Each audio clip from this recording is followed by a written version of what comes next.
નમસ્કાર દોસ્તો, એક આજે સરસ મજાનો કન્ટેન્ટ છે. પૈસાથી અધિક શું? પૈસાથી અધિક શું? જે આપણે જેના વિશે વાત કરીશું, ચર્ચાઓ કરીશું. સરસ મજાની વાત લઈને આવ્યો છું તમારા માટે, મને પણ ગમશે. લોકો કહે કે ધનવાન કોણ? લોકો કહે ધનવાન કોણ? પૈસાને ભેગા કરે છે અને આખરે પોતાનું જીવન પૂરું થઈ જતું હોય છે. અને એ જીવન પૂરું થઈ જાય છે અને પોતે જે ધનનો સંચય કરેલો હોય છે એ ધન એમનું એમ જ રહી જાય છે અને એના જે વારસદારો છે એ જ એ ધનનો ઉપયોગ કરે છે. શું તેને આપણે ધનવાન કહીશું? નહીં, તેને આપણે ગરીબ જ કહીશું. જે રીતના પૈસાની પાછળ પૂરી જિંદગી વ્યક્તિઓ વેડફી નાખતા હોય છે. પૈસા માટે, ખાનપાન માટે દોડધામ કરીને એવી રીતના જે જિંદગી ઉપયોગ કરી નાખતા હોય છે. પણ જે પોતાનો જિંદગીની અંદર જે શ્રેષ્ઠ સમય છે, જે કુદરતે આપણને કંઈક આપેલું હોય છે, કે જેના વિશે આપણે પોતે ધ્યાન દોરતા નથી અને તે એમનું એમ જ રહી જતું હોય છે. કેટલીક મુખાકૃતિઓ એવી હોય છે કે જે આંખો આંસુ આપણે લૂછી શકતા નથી. એ આંસુ પછી કેટલીક લાગણીઓ એવી હોય છે કેટલાક લોકોની કે એ લાગણીઓ ને આપણે જોઈ શકતા નથી, કે એ બુઝાઈ ગયેલી લાગણીમાં એક આનંદ કે સ્ફૂર્તિ કે ઉત્સાહનું કંઈક બી આપણે ઉમેરું કરી શકતા નથી. શું આપણું જીવન ફક્ત પૈસા માટેનું જ હોય છે? નહીં. તો એના માટે આપણે કેટલાક સુંદર મજાના પ્રસંગો છે, ઉદાહરણો છે, જે જોવાનો પ્રયત્ન કરીશું. એક બાળક હતું, નાનું હતું, એના માતા પિતા ગુજરી ગયેલા હતા. તો એ જે માચીસ છે એ વેચવાનું કામ કરતો હતો. તો સાંજના સમયે એ માચીસ વેચી રહ્યો હતો, પણ એની માચીસો વેચાઈ નહીં હતી. તો એક બગીચામાં જાય છે અને ત્યાં એક ભાઈ બેઠા હતા. તો એમને કહે છે કે આ માચીસ તમે લઈ લો, 10 પૈસાની એક માચીસ છે. તો પેલા ભાઈને કોઈ ઇન્ટરેસ્ટ નહીં થયો, પણ પછી બીજી વાર પાછું એ બાળકે એમને કહ્યું કે તમે આ માચીસ લઈ લો. એ તમે માચીસ લેશો તો મારું પેટ ભરાશે, હું ખૂબ જ ભૂખ્યો છું. તો પેલા ભાઈને એમ થયું કે ચાલો એ બાળક અહીંયાથી કમસે કમ બહાર તો જશે, એમ કરીને એમણે એક માચીસ લેવાનો પ્રયત્ન કર્યો.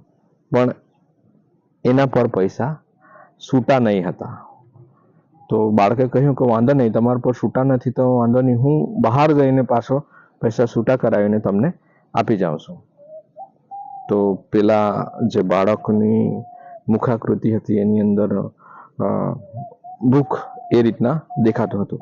એટલે એમને તો એમના પર વિશ્વાસ આવી ગયો અને એમને પૈસા આપ્યા. તો એ બાળકે એમને માચીસ આપી. એ સાંજ સુધી રાહ જોઈ પેલા વ્યક્તિ, પણ એ બાળક આવ્યો નહીં. બીજો દિવસ થઈ ગયો, સાંજ થઈ ગયેલી હતી. તો સાંજ થઈ ગયું હતું, પેલું બાળકનો ચહેરો એ વ્યક્તિને દેખાતો હતો કે બાળક તો હજુ આવ્યો જ નહીં. એટલે એ સમયે, સાંજ પડવાના સમયે, એ બાળક એક બીજું બાળક કે એક નાનો છોકરો હતો, એ દોડતો હાંફતો આવ્યો એમના પાસે અને કહ્યું કે ભાઈ તમને પૈસા આપવા માટે જ આવતા હતા, પણ એમનું એક બેલગાડીની અંદર અકસ્માત થયું અને એમની હાલત બગડી ગઈ, એટલે એમનાથી આવી નહીં શકાયું. એટલે એમણે કહ્યું, એટલે હું આ પૈસા આપવા માટે આવ્યો છું. એટલું કહેતા કહેતા તો પેલા બાળક રડવા લાગ્યો અને કહ્યું કે ભાઈની જે હાલત છે એકદમ નાજુક છે, એ હોસ્પિટલની અંદર છે. તો પેલા જે લેખક હતા એ લેખકને એમ થયું કે જે નાનું બાળક હતું અને તે પૈસા આપવા માટે, આટલી નાજુક હાલત છે તે છતાં પણ પૈસા આપવા માટે પોતાના નાના ભાઈને મોકલ્યો. તો પેલા લેખકને પણ અંદરથી જે લાગણીઓ જે દબાયેલી હતી એ બહાર આવી ગઈ અને કહ્યું કે તું ચિંતા નહીં કરતો, આપણે હોસ્પિટલમાં જઈએ. તો એ લોકો હોસ્પિટલની અંદર જાય છે અને પછી તે પેલા છોકરાને જોઈ છે તો એ છોકરાની ખરેખર હાલત ગંભીર હતી. ડૉક્ટરે તો એમને કહી દીધું હતું કે એમની હાલત એકદમ નાજુક છે.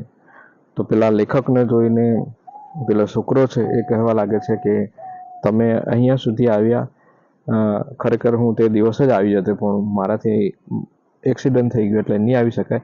અને ડૉક્ટરે પણ મને હવે તો કહી દીધું છે કે હા, અને તેમણે એમ કહ્યું કે મારાથી હવે જીવી શકાય એવું નથી, પણ આ મારો જે ભાઈ છે એનું કોણ જોશે. આટલું બોલતા તો એ છોકરાની આંખમાં આંસુ આવી ગયા. તો પેલા લેખકે કહ્યું કે તું ચિંતા નહીં કરતો, એની મેં પૂરી રીતના પરવરિશ કરીશ. તો પેલો જે છોકરો બેડમાં પડ્યો હતો તો એમની આંખોમાં જે ભૂરી આંખો હતી એમાં પેલા લેખકનો આભાર વ્યક્ત કર્યો અને એ જે ભૂરી આંખો હતો એ ધીરે ધીરે લુપ્ત થઈ ગઈ. તો એ દ્રશ્ય લેખકને ખૂબ જ લાગી આવે છે કે આટલું નાનું બાળક જેની અંદર આટલી બધી પ્રામાણિકતા, આટલું બધું જે પોતે જે વચન આપે છે અને એ વચનને એ અનુસરીને એમણે પૈસા આપવા માટે મોકલ્યા. તો એ ખરેખર એ દ્રશ્ય એમને ખૂબ જ અદ્ભુત લાગ્યો. એક ઇંગ્લેન્ડની રાણી હતી, એમણે કેદખાના પર લખ્યું હતું કે ભગવાન મને કંઈ નહીં બનાવે તો વાંધો નહીં, પણ નિર્દોષ બનાવજે, ભલે લોકોને તું મહાન બનાવે. એ રીતના આપણું જીવન નિર્દોષપણે હોવું જોઈએ. કેટલાક લક્ષ્મીપતિઓ હોય છે કે જે ફક્ત ધન પાછળ જ લાગેલા હોય છે. એકવાર શું થાય છે કે ઇંગ્લેન્ડની અંદર એક જગ્યાએ પૂર આવે છે, ઘણું બધું પાણી ગામની અંદર ભરાઈ જાય છે. ત્યાંના લક્ષ્મીપતિ હોય જે ધનવાન વ્યક્તિ છે એ કહે છે કે આ પેલું ઘરના જે વ્યક્તિઓ ડૂબી રહ્યા છે તેને તમે બચાવી લાવો. જે વ્યક્તિઓ બચાવશે એને હું ઘણા બધા પૈસા આપીશ. તો એક યુવાન છે, એ યુવાન પણ જોઈ છે કે ખરેખર એક પરિવાર છે એ ડૂબી રહ્યું હોય છે.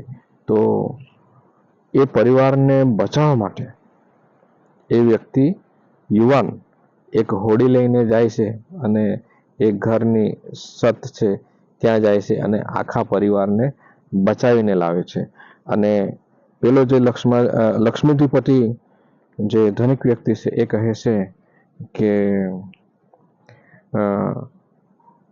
ખૂબ જ સારી બાબત, હું આનંદિત થયો છું, આ જે પૈસા છે એ તમે તમારા પાસે રાખો.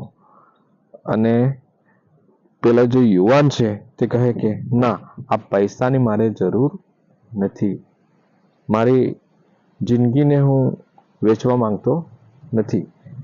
આ જે પૈસા છે, જે આ ખરેખર ગરીબ કુટુંબ છે આ જેમને બચાવ્યા છે, તમે એમને જ આપી દો.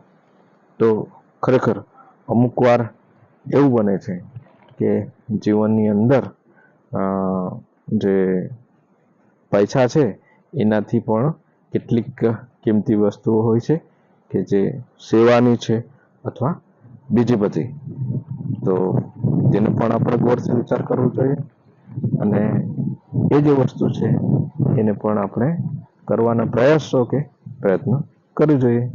બસ મારા તરફથી આટલો જ પ્રયાસ હતો. કેટલાક બીજા પણ ઉદાહરણો છે કે એની અંદર બી એક વિલિયમ્સ નામનો વ્યક્તિ હતો, એમનો જો છોકરો રોબર્ટ, તો એમને એક ઝેરી તીર વાગ્યું હતું. તો એ તીર એટલું ઝેરી હતું કે જો એ ઘાવને ચૂસવામાં આવે તો જ વ્યક્તિ એ બચી શકે એવું હતું, પણ એ બીજાની જાનને જોખમે નાખવા માંગતો નહીં હતો રોબોટ. એટલા માટે શું કર્યું એમણે, એ શાંતિથી ઊંઘતો હતો ત્યારે જે એમની પત્ની હતી એ આવી અને એમને જે ઘાવ હતો, જે તીર વાગ્યું હતું, એ જગ્યાએ ચૂસી લે છે અને પોતાનું પ્રાણનો ત્યાગ કરે છે. તો જે આ પરમાર્થની જે વાતો છે એ મેં કહેવાનો પ્રયત્ન કર્યો દોસ્તો. બસ વિડીયોને અહીંયા જ આપણે પૂર્ણ કરીએ. Thank you.